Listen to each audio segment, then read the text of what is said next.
ನಮಸ್ಕಾರ ಸ್ನೇಹಿತರೆ, ನಾನು Triveni. Welcome to my channel spiritual ಕಮಿ 7. ನನ್ನ ಚಾನೆಲ್ನ ಸಬ್ಸ್ಕ್ರೈಬ್ ಮಾಡಿರುವ ಪ್ರತಿಯೊಬ್ಬರಿಗೂ ನನ್ನ ತುಂಬು ಹೃದಯದ ಧನ್ಯವಾದಗಳು ಸ್ನೇಹಿತರೆ. ತುಂಬ ಜನ ಕಾಮನ್ ಆಗಿ ಕೇಳುವಂಥ ಪ್ರಶ್ನೆ ಏನು ಅಂದರೆ, ಮನಿನ ಹೇಗೆ ಅಟ್ರ್ಯಾಕ್ಟ್ ಮಾಡೋದು? ನಮ್ಮ ಕೈಯಲ್ಲಿ ಹಣ ನಿಲ್ತಾ ಇಲ್ಲ, ಖರ್ಚಾಗ್ಬಿಡ್ತಾ ಇದೆ, ಇಲ್ಲ ಬರೀ ಸಾಲಗಳಿದೆ, ಹಣನೇ ಬರ್ತಾ ಇಲ್ಲ, ಇರೋ ಹಣ ಎಲ್ಲ ನನ್ನಿಂದ ದೂರ ಹೋಗ್ತಾ ಇದೆ. ಇದನ್ನು ಹೇಗೆ, ಈ ಪ್ರಾಬ್ಲಮಿಂದ ಹೇಗೆ ನಾವು ಆಚೆ ಬರಬೇಕು? ಹಣವನ್ನು ಲಾ ಆಫ್ ಅಟ್ರಾಕ್ಷನಿಂದ ನಾವು ಹೇಗೆ ಪಡಿಬಹುದು, ಹೇಗೆ ಮ್ಯಾನಿಫೆಸ್ಟ್ ಮಾಡ್ಕೋಬಹುದು ಅಂತ ಕೇಳ್ತಿದ್ದಾರೆ. ಹಾಗಾಗಿ ಅವರಿಗೋಸ್ಕರ ಈ ವಿಡಿಯೋನ ಮಾಡ್ತಿದ್ದೀನಿ. ನೀವು ಎಷ್ಟೇ ಸಂಪಾದನೆ ಮಾಡಿದ್ರೂ ಅದು ನಿಮ್ಮ ಹತ್ರ ನಿಲ್ತಾ ಇಲ್ಲ ಅಂದರೆ ಅದಕ್ಕೆ ಬೇರೆ ಯಾರೂ ಕಾರಣ ಅಲ್ಲ ಸ್ನೇಹಿತರೆ. ನೀವೇ ಬರೀ ನಿಮ್ಮಿಂದಾನೇ ಅದಾಗ್ತಾ ಇರೋದು. ನೀವು ಸಂಪಾದನೆ ಮಾಡ್ತಿರೋಂಥ ಹಣ ನಿಮ್ಮಿಂದಾನೇ ಕಳ್ಕೊತಾ ಇದ್ದೀರಾ. ನಿಮ್ಮ ಹತ್ರ ಇರೋ ಹಣ ಎಲ್ಲ ಖರ್ಚಾಗ್ಬಿಡ್ತಾ ಇದೆ, ಬೇರೆ ಹಣ ಬರ್ತಾ ಇಲ್ಲ ಅಂತ ಕೊರಗ್ತಾ ಇರೋರಿಗೋಸ್ಕರನೇ ಈ ವಿಡಿಯೋನ ಮಾಡಿದ್ದೀನಿ. ಈಗ ವಿಷಯಕ್ಕೆ ಬರೋಕ್ಕೆ ಮುಂಚೆ ಯಾರೆಲ್ಲ ಇನ್ನೂ ನನ್ನ ಚಾನೆಲ್ನ ಸಬ್ಸ್ಕ್ರೈಬ್ ಮಾಡಿಲ್ಲ, ದಯವಿಟ್ಟು ಸಬ್ಸ್ಕ್ರೈಬ್ ಮಾಡಿ ಮತ್ತು ಬೆಲ್ ಐಕನ್ ಮೇಲೆ ಪ್ರೆಸ್ ಮಾಡಿ. ಹಾಗಾಗಿ ನನಗೆ ಇನ್ನಷ್ಟು ವಿಡಿಯೋಸ್ ಮಾಡೋದಕ್ಕೆ ಒಂದು ಮೋಟಿವೇಶನ್ ಆಗುತ್ತೆ. ಮತ್ತು ಈ ವಿಡಿಯೋನ ಕೆಳಗಿರುವ ಥಮ್ಸ್ ಅಪ್ ಬಟನ್ ಮೇಲೆ ಒಂದು ಪ್ರೆಸ್ ಮಾಡಿ. ಆಗ ಈ ವಿಡಿಯೋ ಇನ್ನಷ್ಟು ಜನಕ್ಕೆ ಶೇರ್ ಆಗುತ್ತೆ. ಇದು ತುಂಬ ಜನರ ಒಂದು ಕಾಮನ್ ಪ್ರಾಬ್ಲಮ್ ಆಗಿರೋದ್ರಿಂದ ಎಲ್ಲರಿಗೂ ಈ ಮಾಹಿತಿ ತುಂಬಾ ಯೂಸ್ಫುಲ್ ಆಗುತ್ತೆ. ಈ ವಿಡಿಯೋನ ಕೊನೆಯಲ್ಲಿ ಒಂದು ಟಿಪ್ ಕೂಡ ಹೇಳ್ತೀನಿ ನಿಮಗೆ. ಹಾಗಾಗಿ ಈ ವಿಡಿಯೋನ ಮಿಸ್ ಮಾಡದೆ ಕೊನೆಯವರೆಗೂ ನೋಡಿ. ಈಗ ವಿಷಯಕ್ಕೆ ಬರ್ತೀನಿ. ನಿಮಗೆ ಈಗ ನಿಮ್ಮ ಲೈಫಲ್ಲಿ ಹಣ ಯಾವುದರ ಮೂಲಕ ಬರ್ತಿದೆ? ನಿಮ್ಮ ಬಿಸ್ನೆಸ್ಸಾ, ಅಥವಾ ನಿಮ್ಮ ಸ್ಯಾಲ್ರಿನ, ಜಾಬಿಂದನಾ, ಅಥವಾ ರೆಂಟ್ಸಿಂದನಾ, ಅಥವಾ ಬೇರೆ ಏನಾದರೂ ಯಾವುದಾದ್ರೂ ಒಂದು ಮೂಲಕನಾ ಅನ್ನೋದನ್ನು ಒಂದು ಕೃತಜ್ಞತೆ ಭಾವನೆಯಿಂದ ಕಾಮೆಂಟ್ಸಲ್ಲಿ ನನಗೆ ತಿಳಿಸಿ, ಓಕೆನಾ? ನಾವು ಹಣನ ಬೇರೆ ಬೇರೆ ರೀತಿಯಲ್ಲಿ ಸಂಪಾದನೆ ಮಾಡ್ತಾ ಇರ್ತೀವಿ ಅಲ್ವಾ? ಅದರಲ್ಲಿ ಮೊದಲನೆಯದು ಬಿಸ್ನೆಸ್.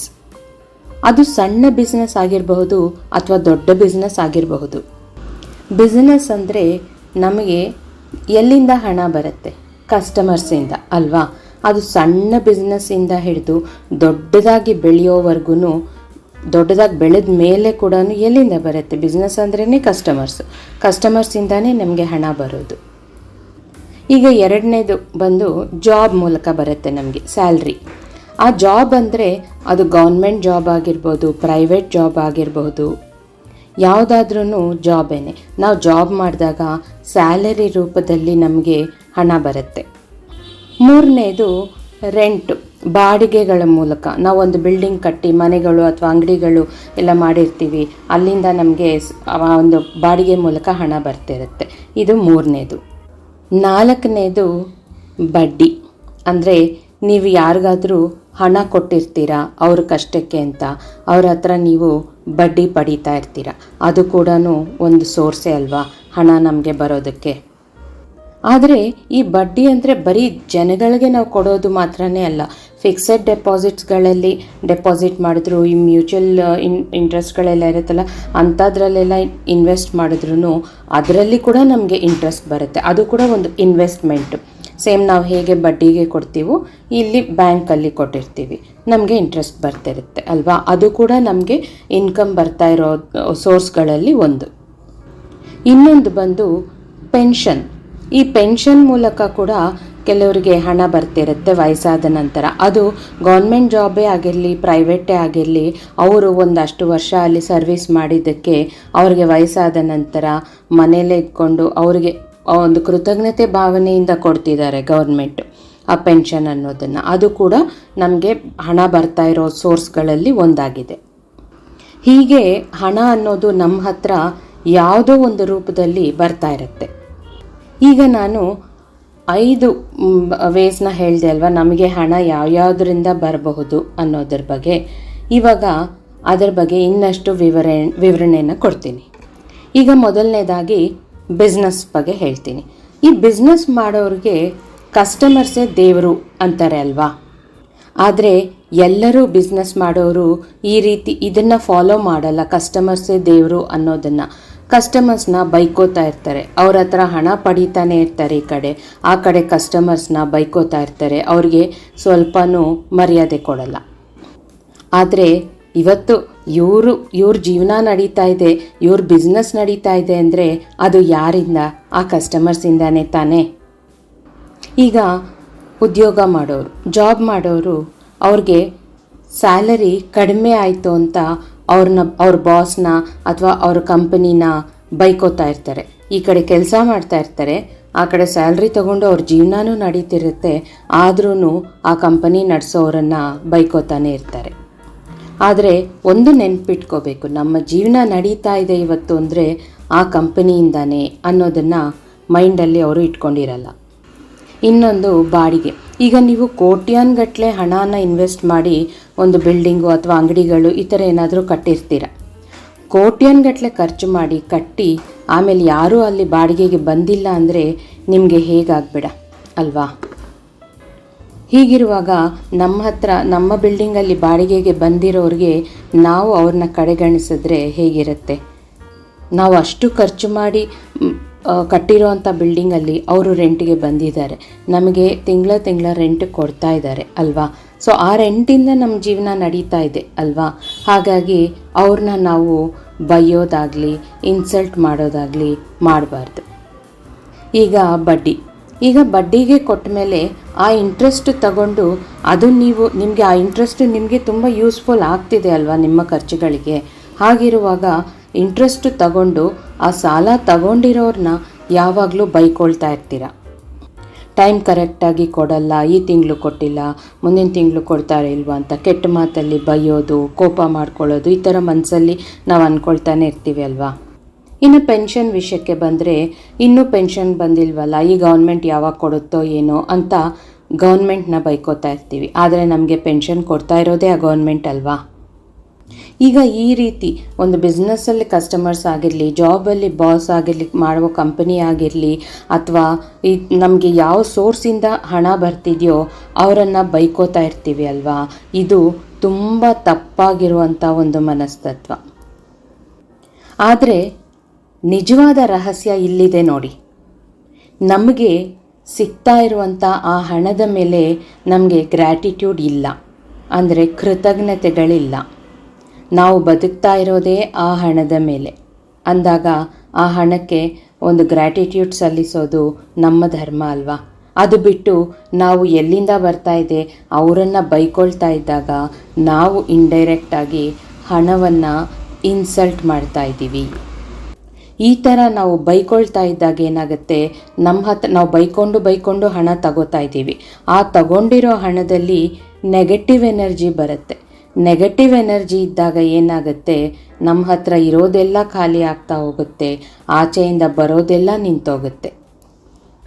ನಿಮ್ಮ ಹತ್ರ ಇರೋ ಹಣಕ್ಕೆ ಒಂದು ಪಾಸಿಟಿವ್ ಎನರ್ಜಿ ಬರಬೇಕು ಅಂದರೆ ನೀವು ಕೃತಜ್ಞತೆಗಳನ್ನು ಸಲ್ಲಿಸಲೇಬೇಕು.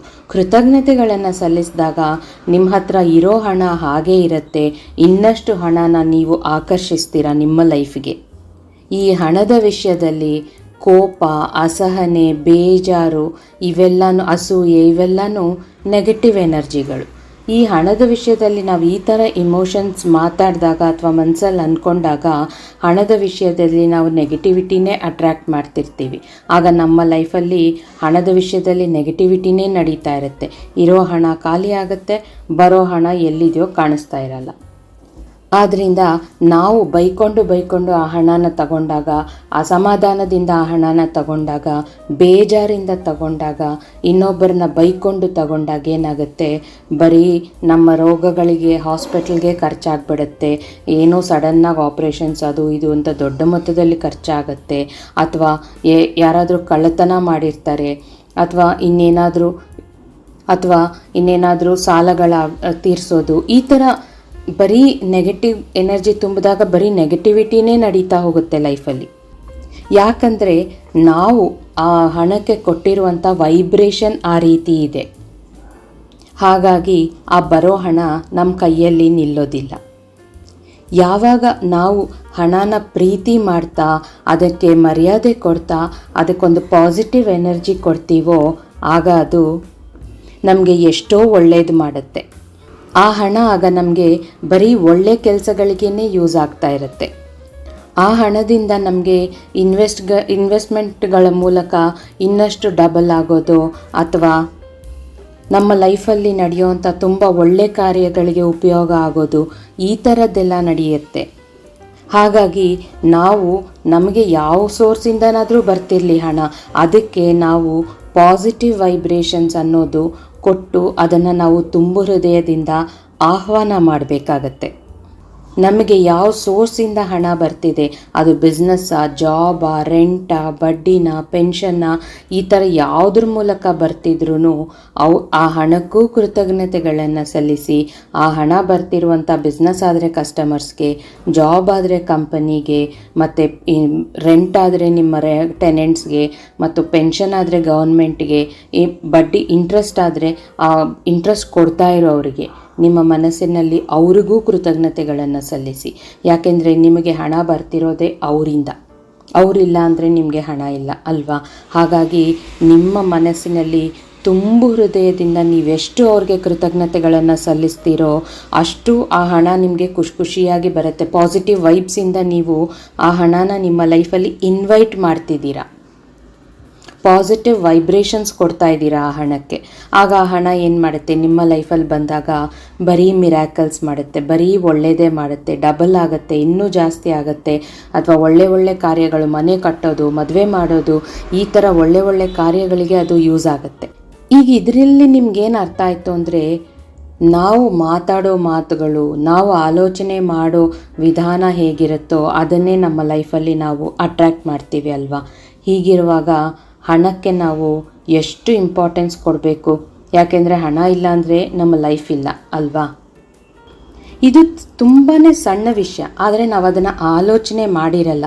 ಒಂದು ಸಲ ಈಗ ಯಾರೆಲ್ಲ ಸಾಲ ಇದೆ ಅಂತೆಲ್ಲ ಬೇಜಾರು ಮಾಡ್ಕೊಂಡು ಹೇಳಿದ್ರು, ಹಣನೇ ಬರ್ತಿಲ್ಲ, ಇರೋ ಹಣ ಖರ್ಚಾಗ್ತಿಲ್ಲ, ನನಗೆ 1 ಲಕ್ಷ ಬೇಕು, ನನಗೆ ಇಮಿಡಿಯೇಟಾಗಿ 5 ಲಕ್ಷ ಬೇಕು, ಈ ಥರ ಒಂದು ಪ್ರಾಬ್ಲಮ್ಸಲ್ಲಿದ್ದಿರೋ ಒಂದು ಸಲ ನಿಮ್ಮ ಲೈಫಲ್ಲಿ ಹಿಂದೆ ತಿರುಗಿ ನೋಡಿ, ಎಲ್ಲಿಂದ ಪ್ರಾಬ್ಲಮ್ ಸ್ಟಾರ್ಟ್ ಆಯಿತು, ಯಾಕೆ ಸ್ಟಾರ್ಟ್ ಆಯಿತು, ಈ ಪ್ರಾಬ್ಲಮ್ ಸ್ಟಾರ್ಟ್ ಆಗೋ ಟೈಮಲ್ಲಿ ನಿಮ್ಮ ಒಂದು ಮೈಂಡ್ಸೆಟ್ ಹೇಗಿತ್ತು ಅನ್ನೋದನ್ನು ಆಲೋಚನೆ ಮಾಡಿ. ಆಗ ನಿಮಗೆ ಎಲ್ಲ ಕಡೆ ಬರೀ ಈ ಎಲ್ಲ ಪ್ರಶ್ನೆಗಳಿಗೂ ಬರೀ ನೆಗೆಟಿವ್ ಆನ್ಸರ್ಸೇ ಸಿಗುತ್ತೆ.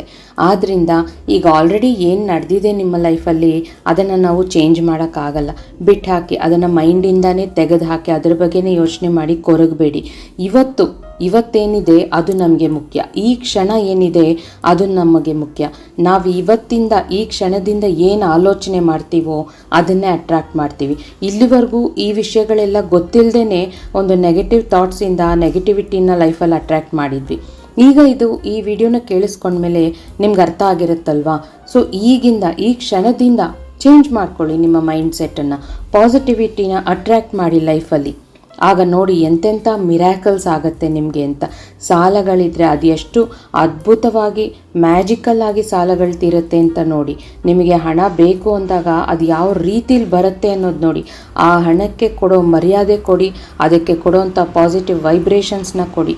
ಪ್ರತಿನಿತ್ಯ ನೀವು ಹಣನ ಎಲ್ಲೆಲ್ಲಿ ಖರ್ಚು ಮಾಡ್ತಿದ್ದೀರೋ ಆ 1 ರೂಪಾಯಿಂದ ಹಿಡಿದು ಅದು 1 ಲಕ್ಷ ಆಗಲಿ 10 ಲಕ್ಷ ಆಗಲಿ ಎಲ್ಲ ಹಣನೇ ಅಲ್ವಾ? ಅದನ್ನು ಕೈಯಲ್ಲಿ ಇಟ್ಕೊಂಡಾಗ ಪ್ರೀತಿಯಿಂದ ಅದಕ್ಕೊಂದು ಲವ್ ಎನರ್ಜಿ ಕೊಡಿ. ಎಷ್ಟು ಅಂದರೆ ಅದು ಮತ್ತೆ ನಿಮ್ಮನ್ನು ಎಳ್ಕೊಂಡು ಅಟ್ರ್ಯಾಕ್ಟ್ ಆಗಬೇಕು. ನೀವು ಮನಿ ಮ್ಯಾಗ್ನೆಟ್ ಆಗಬೇಕು, ಆ ಮನಿ ನಿಮ್ಮನ್ನು ಅಟ್ರ್ಯಾಕ್ಟ್ ಮಾಡ್ಕೊಂಡು ಬರಬೇಕು, ನಿಮ್ಮನ್ನೇ ಅಂಟ್ಕೊಂಡಿರಬೇಕು. ಆ ರೀತಿ ಪ್ರೀತಿಯಿಂದ ನೀವು ಖರ್ಚು ಮಾಡೋ ಪ್ರತಿ ಸಲನೂ ಅದನ್ನು ಪ್ರೀತಿಯಿಂದ ಕೈಯಲ್ಲಿಟ್ಕೊಂಡು, ನೀನು ಇಲ್ಲಿವರೆಗೂ ನನ್ನ ಲೈಫಲ್ಲಿ ಎಷ್ಟು ನಾನು ಹುಟ್ಟಿದಾಗಿಂದ ಈ ಕ್ಷಣವರೆಗೂ ನಿನ್ನನ್ನು ಯೂಸ್ ಮಾಡಿಕೊಂಡೇ ಬದುಕಿದ್ದೀನಿ, ಅದಕ್ಕೆ ನನ್ನ ತುಂಬು ಹೃದಯದ ಧನ್ಯವಾದಗಳು. ಈಗ ನಿನ್ನನ್ನು ನಾನು ಸಂತೋಷದಿಂದ ಕಳಿಸ್ಕೊಡ್ತಾ ಇದ್ದೀನಿ, ಆದರೆ ನೀನು ಇನ್ನಷ್ಟು ಡಬಲ್ ಆಗಿ ನನ್ನ ಲೈಫಲ್ಲಿ ಬರ್ತೀಯಾ ಅಂತ ನಾನು ನಂಬ್ತಾ ಇದ್ದೀನಿ ಅಂತ ಹಣದ ಜೊತೆ ನಿಮ್ಮ ಮನಸ್ಸಲ್ಲಿ ಮಾತಾಡ್ಕೊಳ್ಳಿ. ಆಗ ನೋಡಿ ನಿಜವಾಗ್ಲೂ ಏನಾಗುತ್ತೆ ಅಂತ. ಯಾಕೆಂದರೆ ನಾನು ಈ ವಿಡಿಯೋಗಳಲ್ಲೆಲ್ಲ ಹೇಳ್ತಾ ಇರೋ ಪ್ರತಿ ಒಂದು ವಿಷಯನೂ ನಾನು ಎಕ್ಸ್ಪೀರಿಯನ್ಸ್ ಮಾಡಿರೋ ಅಂಥ ಮಿರಾಕಲ್ಸೇನೆ. ನಾನು ಯಾವುದನ್ನು ಎಕ್ಸ್ಪೀರಿಯನ್ಸ್ ಮಾಡಿದ್ದೀನೋ ಅದು ನನಗೇನೇನು ಮಿರಾಕಲ್ಸ್ ಅದ್ಭುತಗಳನ್ನು ನನ್ನ ಲೈಫಲ್ಲಿ ಮಾಡಿದೆಯೋ ಅದನ್ನೇ ನಾನು ಇನ್ನಷ್ಟು 10 ಜನಕ್ಕೆ ಯೂಸ್ ಆಗಲಿ ಅಂತಲೇ ಈ ವಿಡಿಯೋಸಲ್ಲಿ ಹೇಳೋದು. ಸಡನ್ನಾಗಿ ನೆನಪಾಯಿತು, ನಿಮಗೆ ಒಂದು ಸಣ್ಣ ಕಥೆನ ಹೇಳ್ತೀನಿ ನೋಡಿ. ನನ್ನ ಮಗ ಜಾಬ್ ಮಾಡ್ತಾನೆ, ನೈಟ್ ಶಿಫ್ಟಲ್ಲಿ ಮಾಡ್ತಿದ್ದಾನೆ. ಗೇಮಿಂಗ್ ಕಂಪನೀಲಿ. ಅವನಿಗೆ ನೈಟ್ ಶಿಫ್ಟು ಮಾಡಿ ಮಾಡಿ ಸಾಕಾಯ್ತು, ಅಂದರೆ ಹೆಲ್ತ್ ಪ್ರಾಬ್ಲಮ್ ಶುರು ಆಯಿತು. ಡೇ ಶಿಫ್ಟ್ ಬೇಕಿತ್ತು. ಇಲ್ಲಿ ಈ ನೈಟ್ ಶಿಫ್ಟಲ್ಲಿ ಏನಾಯಿತು, ಅವನಿಗೆ ದಿನ ಕೆಲಸ ಮಾಡುವಾಗೆಲ್ಲ ಬೈಕೊಂಡು ಕೆಲಸ ಮಾಡ್ತಿದ್ದ. ಅಯ್ಯೋ ಈ ಕಂಪ್ನಿಯವ್ರು ಹೀಗೆ ಹಾಗೆ, ಕೆಲಸನೇ ಇರಲ್ಲ, ಆಫೀಸಿಗೆ ಕರೀತಾರೆ, ಮನೆಯಿಂದ ಕೆಲಸ ಕೊಡ್ಬೋದಲ್ಲ ಅಂತ ಬೈಕೊಳ್ತಾ ಇದ್ದ. ಆ ಬೈಕೊಳ್ಳೋವಾಗ ಏನಾಗ್ತಿತ್ತು, ಅವನು ಬೆಳಿಗ್ಗೆ ಆಫೀಸಿಂದ ಬಂದು ಮಲಗಿದಾಗ ನಿದ್ದೆ ಮಾಡೋಕ್ಕೆ ಆಗ್ತಿರ್ಲಿಲ್ಲ, ಬರೀ ಡಿಸ್ಟರ್ಬೆನ್ಸು, ಹೆಲ್ತ್ ಪ್ರಾಬ್ಲಮ್ಮು ಈ ಥರ ಆಯಿತು. ನಾನು ಸುಮ್ಮನೆ ನೋಡ್ತಾನೇ ಇದ್ದೆ. ಆಮೇಲೆ ಒಂದಿನ ಬಂದು ನನ್ನ ಹತ್ರ ಹೇಳ್ದ, ಮಮ್ಮಿ ನನಗೆ ಈ ಥರ ತುಂಬ ಹೆಲ್ತ್ ಪ್ರಾಬ್ಲಮ್ ಆಗ್ತಿದೆ, ನಿದ್ದೆನೇ ಬರ್ತಿಲ್ಲ, ಏನು ಮಾಡಲಿ ಅಂತ ಕೇಳ್ದ. ನಾನು ಒಂದೇ ಮಾತು ಹೇಳಿದೆ, ನಿನಗೆ ಸ್ಯಾಲ್ರಿ ಬರ್ತಾ ಇರೋದಕ್ಕೆ ಕೈಯಲ್ಲಿ ಸ್ಯಾಲ್ರಿ ಬಂದ ದಿನ ನಿನ್ನ ಮನಸ್ಸು ಹೇಗಿರುತ್ತೆ ಅಂತ ಕೇಳಿದೆ. ಆ ಸ್ಯಾಲ್ರಿ ನೋಡಿದ ತಕ್ಷಣ ಸಿಕ್ಕಾಪಟ್ಟೆ ಖುಷಿ ಆಗ್ಬಿಡುತ್ತೆ, ಅಕೌಂಟಿಗೆ ಬಂದಿದ್ದ ತಕ್ಷಣ ಏನು ಖುಷಿ ಆಗುತ್ತೆ ಗೊತ್ತಾ ಅಂದ. ಮತ್ತು ಅಷ್ಟು ಖುಷಿ ಕೊಡ್ತಾ ಇರೋದು ನಿನಗೆ ಯಾವುದು, ನಿನ್ನ ಕಂಪನಿ ತಾನೇ. ಆ ಕಂಪ್ನಿನ ನೀನು ಇಷ್ಟು ಬೈಕೊಂಡಾಗ ಖಂಡಿತ ನಿನ್ನ ಹೆಲ್ತ್ ಹಾಳಾಗುತ್ತೆ, ನಿನಗೆ ಬರ್ತಾ ಇರೋ ಹಣ ಖರ್ಚಾಗ್ತಾನೆ ಹೋಗುತ್ತೆ, ನಿನ್ನ ಹತ್ರ ನಿಲ್ಲಲ್ಲ. ಅದ್ರ ಬದಲು ನೀನು ಕೆಲಸ ಶುರು ಮಾಡ್ತೀಯ ತಾನೆ, ಆ ಶುರು ಮಾಡಿದಾಗ ನಿನ್ನ ಡಿವೈಸ್ಗಳಿಗೆಲ್ಲ ಥ್ಯಾಂಕ್ಸ್ ಹೇಳ್ಕೊ, ಆ ಕಂಪನಿಗೆ ಥ್ಯಾಂಕ್ಸ್ ಹೇಳ್ಕೊ. ಅದು ಸುಮ್ಮನೆ ಬಾಯಲ್ಲಿ ಮನಸ್ಸಲ್ಲ, ನಿನ್ನ ಹಾರ್ಟಿಂದ ಬರಬೇಕು. ಆ ಥ್ಯಾಂಕ್ಸ್ ಹೇಳ್ಕೊಂಡು ನೋಡು ಏನಾಗತ್ತೆ ಅಂತಂದೆ. ಅವನು ನಕ್ಕ, ಇದೆಲ್ಲ ಏನು ಮಮ್ಮಿ ಹೇಳ್ತೀಯ ನೀನು ಸುಮ್ಮನೆ ಅಂತ. ಒಂದೇ ಒಂದು ಸಲ ನನ್ನನ್ನು ನಂಬಿ ನೀನು ಈ ಕೆಲಸನ ಮಾಡಿ ನೋಡೋ, ಆಮೇಲೆ ಏನಾಗುತ್ತೆ ಅಂತ ನೀನೇ ಬಂದು ನನಗೆ ಹೇಳು, ನಾನೇನು ಫೋರ್ಸ್ ಮಾಡಲ್ಲ ನಿನಗೆ ಅಂದೆ. ಓಕೆ, ನೀನು ಹೇಳಿದ್ದು ಮಾಡೇ ಬಿಡ್ತೀನಿ ಅಂದ. ಆಮೇಲೆ ಎಲ್ಲ ಗ್ರ್ಯಾಟಿಟ್ಯೂಡ್ಸ್ ಹೇಳ್ಕೊಳ್ಳೋಕ್ಕೆ ಶುರು ಮಾಡ್ದ. ಮನೆಯಿಂದ ಹೊರಡುವಾಗ ಅವನ ವಾಹನಕ್ಕೆ, ಆಫೀಸ್ಗೆ ಹೋದಾಗ ಆಫೀಸ್ಗೆ, ಕಲೀಗ್ಸ್ಗೆ, ಬಾಸ್ಗೆ, ಅವನ ಡಿವೈಸ್ಗಳಿಗೆ ಎಲ್ಲದಕ್ಕೂ ಗ್ರ್ಯಾಟಿಟ್ಯೂಡ್ಸ್ ಹೇಳ್ಕೊಳ್ಳೋಕೆ ಶುರು ಮಾಡ್ದ. ಆಮೇಲೆ ನೋಡಿ ಆಟೋಮೆಟಿಕ್ಕಾಗಿ ಚೆನ್ನಾಗಿ ನಿದ್ದೆ ಬರ್ತಾಯಿದೆ ಈಗ ಅವನೇ ಬಂದು, ಮಮ್ಮಿ ನನಗೆ ಚೆನ್ನಾಗಿ ನಿದ್ದೆ ಬರ್ತಾಯಿದೆ, ಇವಾಗ ತುಂಬ ಚೇಂಜಸ್ ಕಾಣಿಸ್ತಾ ಇದೆ ಲೈಫಲ್ಲಿ. ಈ ಥರ ಗ್ರ್ಯಾಟಿಟ್ಯೂಡ್ಸ್ ಹೇಳ್ಕೊಂಡ್ಮೇಲೆ ಸಡನ್ನಾಗಿ ಆಫೀಸಲ್ಲಿ ನನ್ನ ಸ್ಯಾಲ್ರಿ ಕೂಡ ಇನ್ಕ್ರಿಮೆಂಟ್ ಆಗೋಯ್ತು, ನನಗೆ ಈ ಥರ ನಿದ್ದೆನೂ ಬರ್ತಿದೆ, ಈಗ ನನಗೆ ಡೇ ಶಿಫ್ಟ್ ಜಾಬ್ ಬೇಕಿತ್ತು, ಅದೂ ಸಿಗೋದ್ರಲ್ಲಿದೆ, ತುಂಬ ಒಳ್ಳೆ ಕಂಪನೀಲಿ ಅಂತ ಹೇಳ್ದ. ಇದೇ ಸ್ನೇಹಿತರೆ ಪ್ರತಿಯೊಬ್ಬರ ಲೈಫಲ್ಲಿ ನಡೆಯೋದು. ನಾವು ಏನು ಮಾಡ್ತಾ ಇರ್ತೀವೋ ಅಲ್ಲಿ ಯಾವುದರಿಂದ ನಮಗೆ, ಯಾವ ಸೋರ್ಸಿಂದ ನಮಗೆ ಹಣ ಸಿಗ್ತಿರುತ್ತೋ ಅದಕ್ಕೆ ನಾವು ಕೃತಜ್ಞತೆಗಳನ್ನು ಸಲ್ಲಿಸ್ತಾ ಇರಲ್ಲ. ಆದ್ದರಿಂದನೇ ನಮಗೆ ಆ ಹಣ ನಮ್ಮ ಕೈಯಲ್ಲಿ ನಿಲ್ತಾ ಇಲ್ಲ, ಎಲ್ಲ ಸಾಲಗಳಾಗ್ತಾ ಇದೆ, ಇನ್ನಿನ್ನೂ ಕಷ್ಟಗಳು ಬರ್ತಿದೆ. ಆದ್ದರಿಂದ ನೀವು ಇವಾಗ ಏನಾಗಿದೆ ಅದಾಗೋಗಿದೆ, ಇನ್ನೇನು ಮಾಡಬೇಕು, ಇವಾಗಿಂದ ಇರೋ ಹಣಕ್ಕೆ ಕೃತಜ್ಞತೆಗಳನ್ನು ಸಲ್ಲಿಸ್ತಾ ಇರಿ. ಆಗ ನೋಡಿ ಮ್ಯಾಜಿಕ್ ಎಲ್ಲ ಹೇಗಾಗತ್ತೆ ಅಂತ. ಇದನ್ನು ಫಾಲೋ ಮಾಡಿ. ನಿಮ್ಮ ಲೈಫಲ್ಲಿ ಏನಾದರೂ ಮ್ಯಾಜಿಕ್ ಆಗಿದರೆ ಬಂದು ಕಾಮೆಂಟ್ ಸೆಕ್ಷನ್ನಲ್ಲಿ ನನ್ನ ಜೊತೆ ಹಂಚ್ಕೊಳ್ಳಿ, ಖುಷಿಯಾಗುತ್ತೆ ಆಯಿತಾ. ಆದ್ದರಿಂದ ಇನ್ನು ಮುಂದೆ ನಾನೊಂದು ಟಿಪ್ ಹೇಳ್ತೀನಿ ಅಂತ ಹೇಳಿದ್ದೆ ಅಲ್ವಾ, ಅದು ಇದೆ ಸ್ನೇಹಿತರೆ.